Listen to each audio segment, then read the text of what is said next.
This is the Ryder and Lisa podcast. Brought to you by Yegg Property Pros. Powered by Real Broker. Get a realtor who knows. Call the pros. Complaint corner. Oh, no, I don't remember mine. That's great. Yeah, That's look at amazing. this. I remember what yours was. You do? Yeah, you said you were going to complain about something related to TV. Oh, yeah. Okay, so I don't like that you and Charlie finished a show without me. Although there is a twist to this story. Because I originally did not watch it with them. It's kind of their show. And I randomly sat on the couch last night on episode 6. And I got hooked. Mm-hmm. There's 2 episodes left.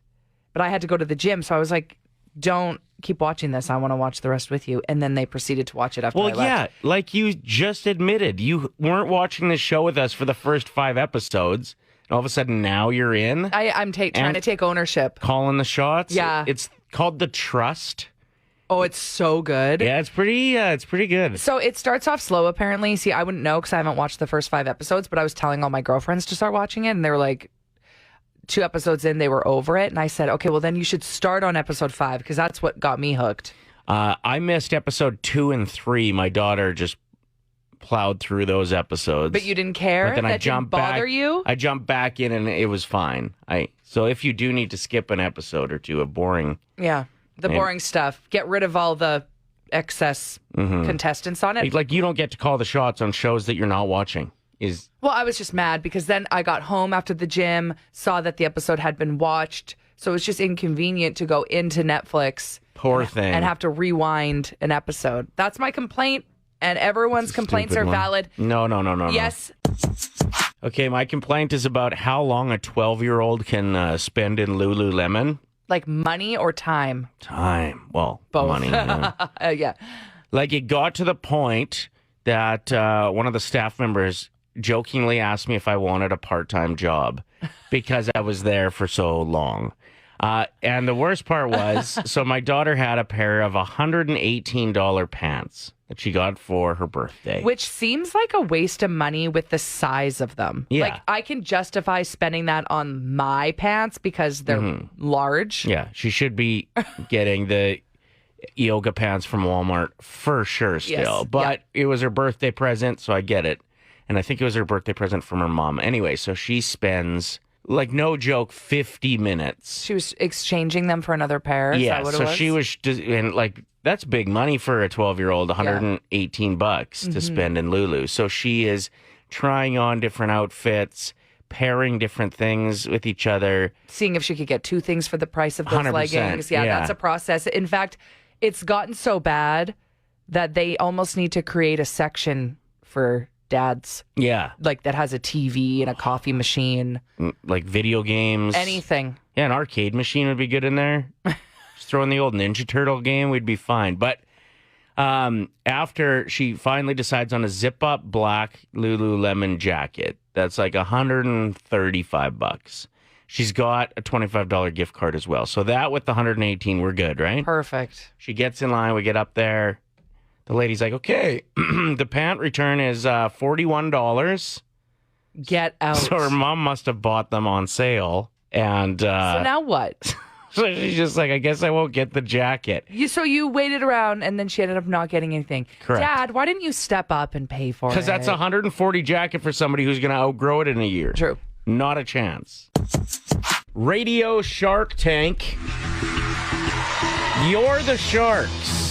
You are a multi-millionaire. So your job right now is to listen to both of our pitches and then vote on the text line who you'd rather invest your money in.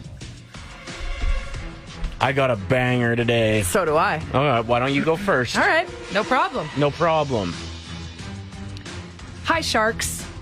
My name is Lisa Evans. I'm the CEO of my product, and I'm thrilled to present an innovation that will revolutionize the way we navigate harrowing social situations. Heroin? Harrowing. Oh, okay. Just making sure.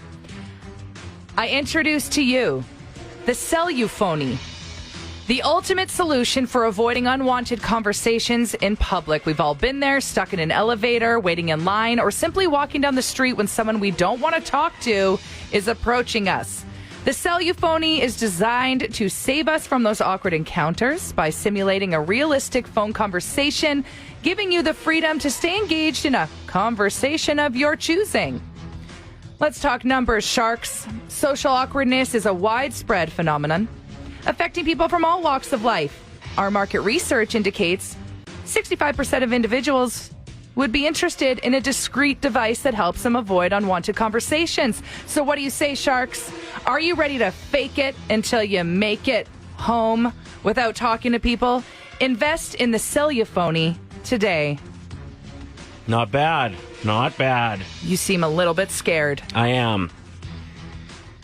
Hello, sharks. I'm Ryder, the inventor of Xiaomi. Pardon me? Cyoame. Xiaomi. Choose Your Own Adventure Movie Edition is what it stands for.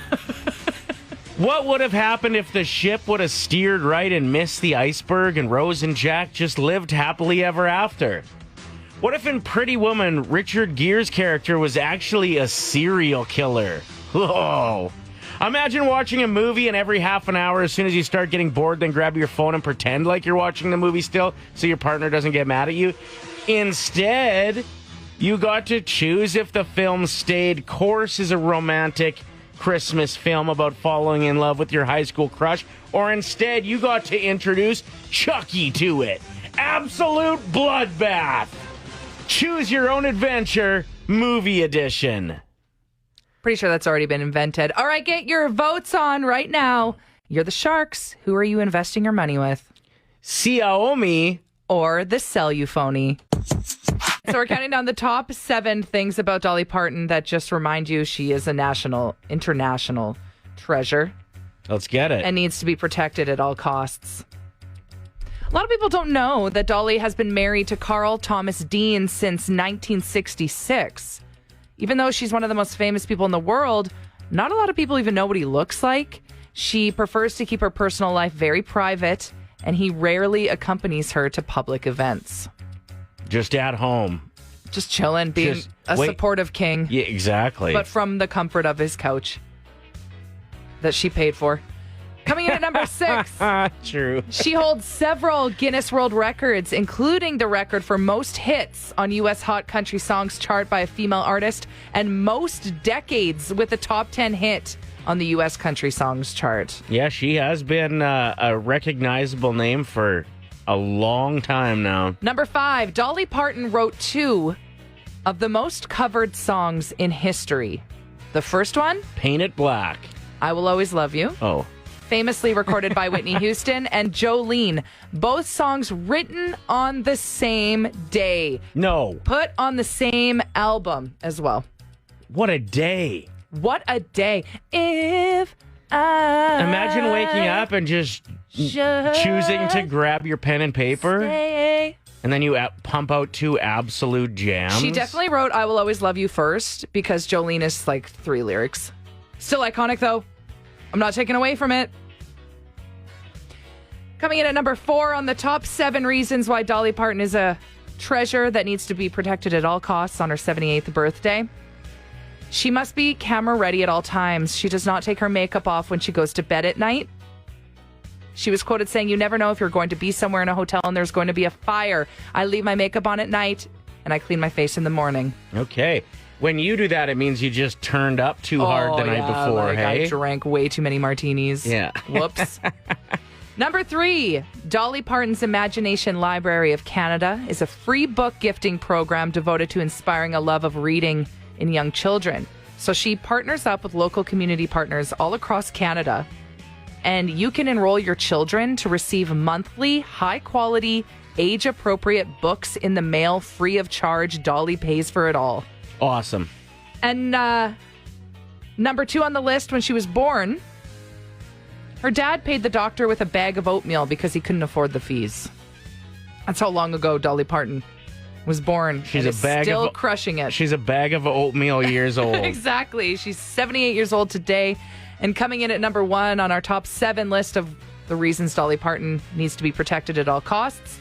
Following the 2016 Tennessee fires, she gave $1,000 a month for 5 months to every single family whose home was destroyed. And then months later, She delivered them a final check. She surprised every single family with an extra $5,000.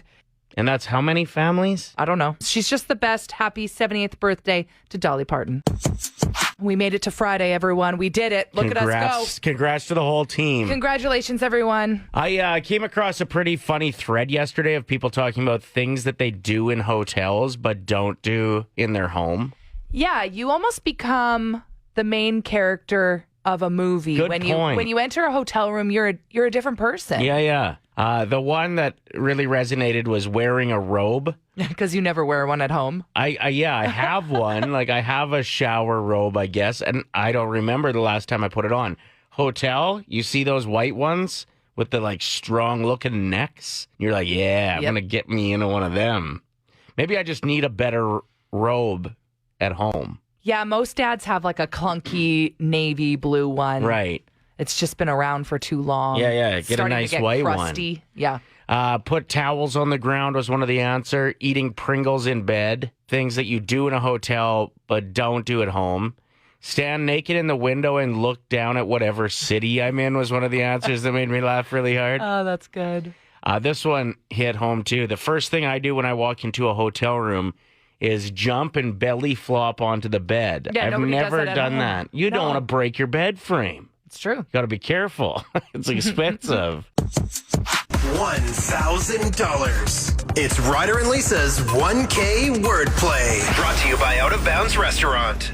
Caller 7 is Megan, who is in the vehicle with her kids, Wesley and Araya. How are we feeling? Are we feeling lucky on a Friday morning? What's the vibe in the vehicle right now? What do we think, guys? Happy! We're pretty excited. All right, let's get to giving you $1,000 then. Here's Yes. how the game works. You're going to pick a teammate, either Lisa or myself, who will leave the room. Then we're going to give you 5 words. You tell us the first word that comes to mind for each. We'll invite your teammate back in. Play the same game with them. For everyone that matches, it's $25. Hit them all, and it's $1,000. Megan, who is your teammate this morning? We played with Ryder once before, so let's pick Lisa. Yeah, you said you got through last year. I can't believe how long we've been doing this game for. Yeah, almost 2 years, I think. That is Something so like that. crazy. Okay, I'm out of here. Best of luck. Let's do this. All right, Megan, I'm going to start the 25-second timer after I give you the first word. And that first word is fidget. Toy. Extreme. Weather. Pineapple. Fruit. Belt. Pet. Turtle. Shell. All right. Let's get Lisa back in here and give away some money. Woohoo! How'd it go? Good. Okay. What is the first word that comes to mind when I say extreme? Weather? Yes. Woo! Thank you. Thank you, Alberta, for being Yeah, cold. considering the circumstances, yeah. $25. Belt. Pants? Yes. Woohoo! I love the audience in the background. Yes, Yes. Mom. That's $50. Yeah, we got $50. Not too bad.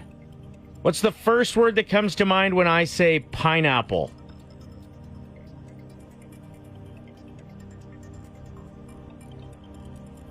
Fruit. Yes. I'm so happy about that because I was thinking pizza. Like I was thinking it, but I'm like, kids don't like pineapple on pizza. I was going to say, we don't do that in our house. Exactly. I'm like, with young kids, I don't know if that'd Yeah, be that the would have been a answer. risky answer. Okay, we have $75. Let's make it 100. What's the first word that comes to mind when I say turtle? Shell. Yeah. One more word. We're rolling. One more word. One more, guys. What's the first word that comes to mind when I say fidget?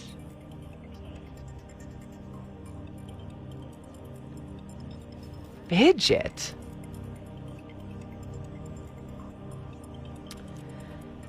Spinner. No, what's the word? Oh, God. She went with toy. Oh, man, we were on the I same know. page, though. Spinner was a great answer. Dang. $100. You still got We $100. did better than last time. Awesome. That's awesome. Congratulations, and enjoy that money. Spoil the little ones Yeah, with it, okay? exactly. Thanks, guys. Have a great day. Thanks, too. Megan. Have a good one. Your next chance to play is Monday morning at 7:50. Great game, Lise. Thank you.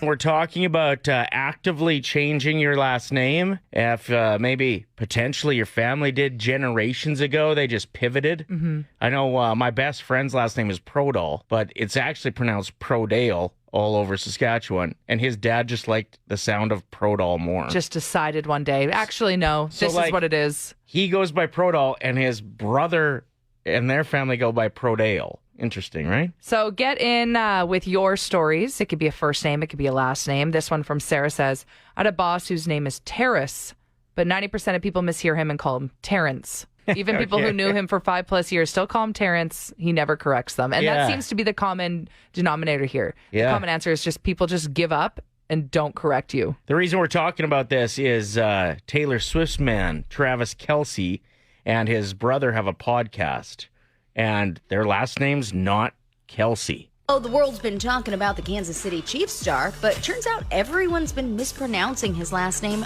for years. And today I'm joined by Chiefs tight end Travis Kelce. Ladies and gentlemen, Travis Kelce. Lofting end zone, there it is, a touchdown to Kelce. A resurfaced New Heights podcast proves that correct, as Travis and his brother Jason talked to their dad Ed about why it was changed from Kels to Kelce. Why did we think that our name was Kelce for the first, how long, Trav? 24 years? 25. I got tired of correcting people. A valid reason from Papa Kels, but he also says their mom Donna played a part in it. Your mother thought it was Kelce. Why did she think it was Kelce? Because that was the name that I went by at work. That was my work name. All right? There we go. Everybody at work did that, and so I just said, fine. Should we go by Kels or Kelce? Do whatever you want. I did. So we're talking about if you've ever changed your last name from what it was originally like pronounced as to something new. We got this text from Barb, and it's actually not about last names. It says, I call my husband Babe, always, never his first name. Our kitty corner backyard neighbor thought I was saying Dave. So after 2 years, it felt too awkward to correct the neighbor, so he's Dave when we're in the backyard. That is hilarious. That's the best. Is that our first name change that we've gotten? I think maybe. Hey, guys. So my wife's last name is pronounced Rodeo, as in like Rodeo Drive. Yeah. But it's spelled Rodeo. So guess what it's called in Alberta? Rodeo. Yes. I like that last name. When she becomes a Canadian citizen, and she can actually, that's when she's going to change her name to my last name. Man, I'd change my last name to hers if it was Rodeo. That's badass. Miles Rodeo? Yes. Like you're starting a porn career for sure with that name. Yeah, a little late in life for that, buddy. The Ryder and Lisa Podcast. Brought to you by Yegg Property Pros. Powered by Real Broker. Get a realtor who knows. Call the pros. Play 107.